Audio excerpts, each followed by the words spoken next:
Maharashtra social news channel, तुमचा आवाज तुमची बातमी. तुम्ही मध्यंतरी प्रबुद्धमध्ये एक अग्रलेख लिहिला होता आणि त्यावेळेस तुम्ही पंढरपूरचं जे विश्व वारकरी सेनेच्या आंदोलनाला पाठिंबा दिला होता वंचित आघाडीने, त्या संदर्भात तुम्ही एक भाष्य केलं होतं की चळवळीच्या ज्या काही मर्यादा होता त्या आम्हाला या लॉकडाऊनच्या निमित्तानं वेगवेगळ्या प्रयोगातून आम्हाला त्या मोडता आल्या. म्हणजे तुम्ही त्याच वेळेस लाल दगडेवाळे असतील किंवा गळ्यातील शबनमवाले म्हणजे समाजवादी आणि कम्युनिस्टांवर तुम्ही पण त्या माध्यमातून टीका केली होती. तर ते चळवळीची नेमकी काय बॅरिकेड्स होते जे या निमित्तानं ब्रेक करता आले आपल्याला? ठीक, बाबासाहेबांच्या नंतर जी चळवळ उभी राहिली ती दुर्दैवाने असताना महार चळवळ उभी राहिली. ती काही आंबेडकरी चळवळ उभी राहिली असं मला कधीच वाटलेलं नाही. त्याच्यानंतर आली पॅन्थर चळवळ. अत्याचार हा त्यावेळेसचा गाजलेला प्रश्न होता पूर्ण दलितांवरती, या सगळ्या ह्याच्यावरती. पण त्यांचं जे काही उत्तर होतं त्या उत्तरामध्ये त्यांनी धर्माची चिकित्सा सुरुवात केली आणि धर्माची चिकित्सा सुरुवात केल्यामुळे त्यांनी हिंदू धर्मातला एक वर्ग जो ह्या सगळ्या अत्याचाराच्या विरोधात होता त्याला त्यांनी विरोधात ढकललं आणि विरोधात ढकलून त्याला आपल्या विरोधात करून घेतला. शेवटी तुम्ही कुठचा धर्म पाळायचा कुठचा धर्म पाळायचा नाही हा असणारा व्यक्तिगत प्रश्न आहे. तेव्हा तुम्हाला अधिकार कोणी दिला टीका करण्याचा? त्यातून असणारं बॅरेकिंग झालं. म्हणजे जे राजकीय मित्र तुमचे होऊ शकते त्या राजकीय मित्रांनाच तुम्ही असणारं तोडून टाकला अशी असणारी परिस्थिती. म्हणजे इथला असणारा भटक्या विमुक्त असेल हा तुमचा सहकारी होऊ शकत होता. पण धार्मिक चिकित्सा केल्यामुळे आणि विवस्त्रेने ती चिकित्सा केल्यामुळे तो तुमच्यापासून वेगळा झाला. आलुतेदार बलुतेदार हा जो होता या धार्मिक चिकित्सेमुळे तोही तिथे असणारा दुखावला. आज बरं तुम्ही एका बाजूला चार्वक मानता पण दुसऱ्या बाजूला तुम्ही असणारा तुकाराम मानायला तयार नाहीत. चार्वक हा सुद्धा संतांच्याच परंपरेमध्ये येतो. तुकाराम सुद्धा असणारा संतांच्या परंपरेमध्ये येऊ शकतात. तेव्हा हा जो एक पॉलिटिकल सेन्स पाहिजे होता की या धार्मिक आणि जातीय राजकारणामध्ये कोण आपले असणारे पॉलिटिकल मित्र होऊ शकतात आणि कोण आपले पॉलिटिकल सहकारी होऊ शकतात याची असणारी चर्चाच कुठे झाली नाही अशी असणारी परिस्थिती आहे. आणि म्हणून पॉलिटिकल चळवळीपेक्षा धार्मिक चळवळ आम्ही चालवतो असं आणि त्या धार्मिक चळवळीला पॉलिटिकल चळवळ करायला निघाले. म्हणजे त्यांनी कधीही की आम्ही असणारं एक राजकीय चळवळ चालवतो आहे आणि राजकीय चळवळ चालवत असल्यामुळे आम्ही असणाऱ्या भूमिका त्या ठिकाणी घेतो आहे असं कधीच झालेलं नाही. आता तुम्ही राजकीय असाल तर मग देवळं असतील, मस्जिदी असतील, गुरुद्वारा असतील, जैन मंदिर असतील, ख्रिश्चनांचे चर्च असतील, बौद्धांचे बुद्धविहार असतील, ही उघडली पाहिजे, ही तुम्ही भूमिका घेतली पाहिजे. तुम्ही असणारं जोपर्यंत व्यापक भूमिका घेत नाही तोपर्यंत मी असं म्हणेन की स्वतःला आंबेडकरी जरी म्हणत असला, मी आंबेडकरवादी असं जरी म्हणत असला किंवा मी महार आहे म्हणून आंबेडकरवादी असं जरी म्हणत असला तर खऱ्या अर्थाने तो RSSला मदत करतोय हा माझा आरोप आहे.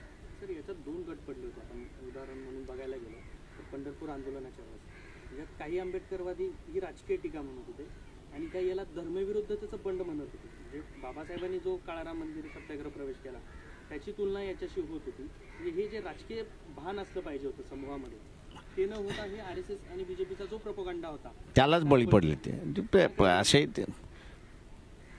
आंबेडकरी जो स्वतःला आंबेडकर समूह आंबेडकरवादी म्हणतोय त्यांनी पहिल्यांदा असणारा आंबेडकरवाद समजून घेतलाय का हाच मला त्याच्यातला प्रश्न आहे. जातीने आंबेडकरवादी म्हणणारे लाखो लोक मला मिळतात पण विचाराने आंबेडकरवादी म्हणणारा अजून मला समूह मिळायचाच आहे. मी मध्यंतरी असणारा या सगळ्या जे आता खाजगीकरणाच्या विरोधामध्ये आरक्षणवादी म्हणजे आहेत असं ते म्हणतात, किंवा आपण आरक्षण राहिलं पाहिजे असे मोर्चे काढा असं त्यांचं म्हणणं होतं आणि प्रायव्हेटायझेशनच्या विरोधात मी त्यांना असं म्हटलं की पब्लिक सेक्टर राहिलं तर आरक्षण राहिलं हे तुम्ही लक्षात घ्या. त्याच्यामुळे हे पब्लिक सेक्टर नॅशनल सिक्युरिटीच्या दृष्टिकोनातून आणि इकॉनॉमिक सॉव्हरेनिटीच्या दृष्टिकोनातून कसं आवश्यक आहे याची मांडणी आपण करू. आणि आम्हाला पब्लिक सेक्टर का पाहिजे तर या देशाची आर्थिक सार्वभौम ही कायम राहिली पाहिजे. आम्हाला असणारा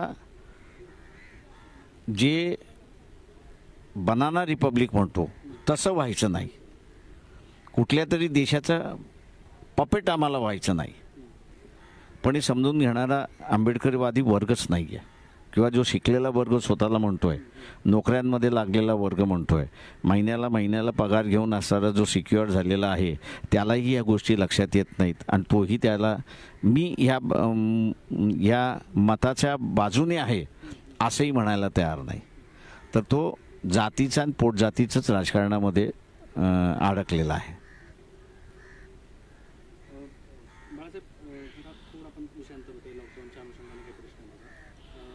लॉकडाऊन असताना म्हणजे बलुतेदारांचे जे प्रश्न असतात, म्हणजे दिवर समूहाचा प्रश्न घेऊन तुम्ही तो विषय कधीच लावला, पदोन्नतीतील आरक्षणाचा प्रश्न असेल किंवा एसटी बस सुरू करावी म्हणून वंचितनं डफली आंदोलन केलं होतं. तर या अशा वेगवेगळ्या आंदोलनाच्या माध्यमातून वंचित महाराष्ट्रभर सक्षम विरोधी पक्ष कसा असावा हे चित्र महाराष्ट्राला दाखवलं.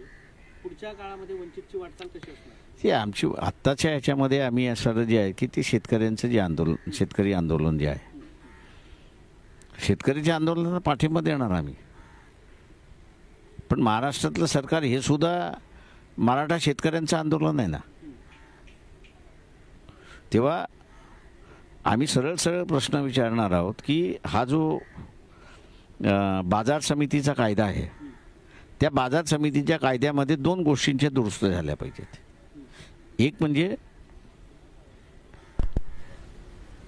हमी भावापेक्षा भाव खाली पडला तर शेतकऱ्याचा माल बाजार समितीने स्वतःच्या गोडाऊनमध्ये ठेवला पाहिजे. आणि दुसरा त्याची हमी भावाप्रमाणे त्याची किंमत करून DCC बँकेला सांगून, जिल्हा बँकेला सांगून 50% त्याला ताबडतोब तिथे असणारे पैसे दिले पाहिजेत. ही मागणी महाराष्ट्रामध्ये का होत नाही? केंद्र सरकारला काँग्रेस ही शिव्या देते, केंद्र सरकारला राष्ट्रवादी शिव्या देते, केंद्र सरकारला सेना ही देते, मग ते का करत नाही? तुमच्याकडे विधानसभा आहे ना, तुम्ही हा बदल का आणत नाही? बरोबर. तर हे जर बदल आणत नसेल तर यांचा दुगलेपणा जो आहे तो बाहेर येतो, अशी परिस्थिती आहे.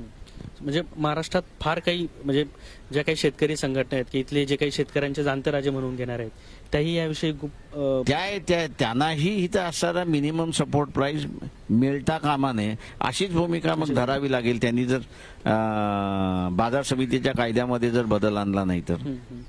बाळासाहेब, आपण या मुलाखतीच्या शेवटाकडे जातोय आणि शेवटचा प्रश्न मी या निमित्तानं विचारतो की आज बाबासाहेबांना देशभरातनं जनता घरून किंवा महाराष्ट्रातली जनता अभिवादन करते, जनतेला काय संदेश द्यायला आपण या निमित्तानं? मी त्यांना एवढंच म्हणणार आहे की हार जिंकण्याच्या राजकारणामधलं तुम्ही पडू नका. या देशामध्ये एक विचाराचा प्रवाह आहे हे पहिल्यांदा इस्टॅब्लिश करा. आज जी प्रगल्भता दाखवली की घरूनच अभिवादन करण्याच्या दृष्टिकोनातून, तसंच मी त्यांना असं म्हणेन की काँग्रेस गांधीवादी विचाराची आहे, BJP RSS ही वैदिक विचाराची आहे, राष्ट्रवादी ही मराठा विचाराची आहे. तेव्हा आंबेडकरी विचाराचं तुम्ही आहात की नाही याचं प्रतीक, आणि याचं प्रतीक मतातून दिसलं पाहिजे. माणूस हारतो की जिंकतो याच्यापेक्षा मी आंबेडकरवादी आहे आणि मी असं मानतो की वंचित बहुजन आघाडी ही आंबेडकरवादी आहे आणि म्हणून माझं मत त्यालाच जाईल, हा निश्चय, ज्याला फंडास मी म्हणतो की स्पष्ट असल्या पाहिजेत. एकदा तुम्ही असं दाखवलं की इथला असणारा देशामधला 12%, 20%, 22% हा आंबेडकरवादी आहे आणि त्याला हे देशातली संविधान पाहिजे, त्याला ह्या देशामध्ये समता पाहिजे, त्याला या देशामध्ये बंधुत्व पाहिजे, त्याला या देशामध्ये असणारं मानवता पाहिजे. कुठल्याही सरकारला या गोष्टीचा विचार करून सरकार चालवावं लागतं. सत्तेमध्ये बसल्यानंतर असणारं होतं हे जर असतं तर आंबेडकरवाद्यांनी पहिल्यांदा विचार केला पाहिजे की त्यांचा एक माणूस की ज्याला मी अगोदरपासून म्हणत होतो सावध राहा सावध राहा, आता मला लोक म्हणतात त्यांनी आम्हाला विकलं. सत्तेमध्ये राहून काय झालं? काहीच नाही. मताच्या विचाराचा प्रवाह हा किती ताकदवर आहे आणि त्याच्या पाठीमागे किती लोक आहेत हाच सगळ्यात मोठा प्रेशर राहतो. अशी परिस्थिती आहे. नाही तर आता आपण बघत असाल की रिझर्वेशन इन प्रमोशन हा विषय सुरुवात कुठून झाला तर उत्तर प्रदेशमधून सुरुवात झाला. मायावती सरकारमध्ये होती. त्या मायावतीच्या सरकारला कोणी अडवलं होतं की बाबा सुप्रीम कोर्ट काय म्हणत होतं की तुम्ही आम्हाला डेटा द्या. BSP सत्तेमध्ये होती. BSP सत्ते उत्तर प्रदेशमधलं पेटिशन होतं. त्यांनी जर तो डेटा दिला असता तर तो प्रश्न कधीच कायम निघाला असता. पण तो डेटा का दिला नाही, कशामुळे दिला नाही याचा विचार करणारा हा रिझर्वेशन इन प्रमोशनमधला माणूस अजिबात तयार नाही आहे. तो स्वतःपुरतंच बघतो. मला आता रिझर्वेशन मिळालं पाहिजे आणि मी त्याला ड्यू आहे. त्याच्या पुढे आणि त्याच्या पलीकडे जाऊन तो विचार करायला तयार नाही आहे. आणि त्याच्यामुळे